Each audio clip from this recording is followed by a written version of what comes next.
বহুকাল আগে এক গ্রামে একজন লোক বাস করত। সে ছিল খুব গরিব ও অসহায়। সে গরিব হওয়ায় গ্রামের লোকেরা তাকে সম্মান করত না। তাকে সবাই অপমান করত।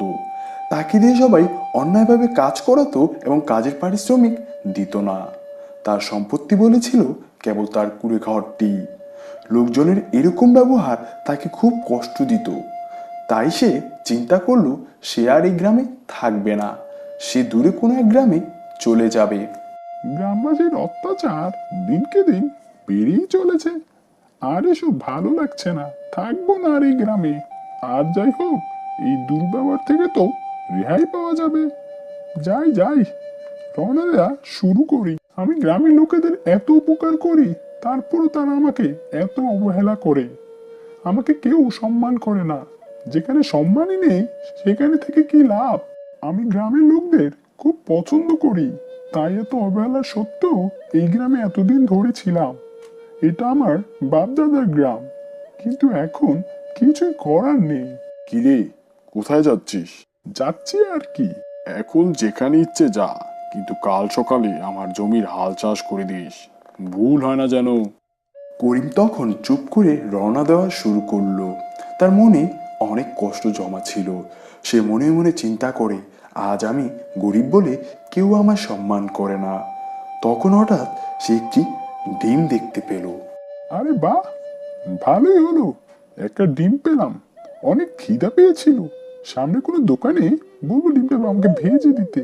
তাছাড়া ডিমটা দেখতে অনেক বড়।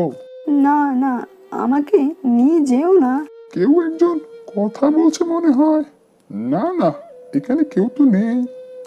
আমি ভুল শুনেছি মনে হয়। আপনি ভুল শোনেননি, আমি কথা বলছি। সে কি? এটা কি করে সম্ভব? এক রাক্ষসী ডাইনি আমাকে অভিশাপ দিয়েছিল, তাই আমি ডিম হয়ে গেছি। আর এক সপ্তাহ পর আমি আবার আগের মতো পরি হয়ে যাব। ও আচ্ছা। আমাকে নিয়ে যেও না, বিনিময়ে আমি তোমায় অনেক কিছু উপহার দেব। না না, কিছু লাগবে না। আপনি অনেক ভালো, তাই আমি আপনাকে একটি নতুন বাড়ি বানিয়ে দিচ্ছি। তা দেখলে সবাই আপনাকে অনেক সম্মান করবে, আর সাথে স্বর্ণ অলংকারও দিচ্ছি। লোকটি তো তার কথা শুনে অবাক। সে নতুন বাড়ি হয়েছে কিনা তা দেখার জন্য আবার গ্রামে ফিরে যায় এবং সে গিয়ে দেখে বিশাল বড় বাড়ি তৈরি হয়ে আছে। সে তা দেখে অনেক খুশি হয়ে গেল। আরে ভাই, আপনি কি আমার সাথে রাগ করে আছেন?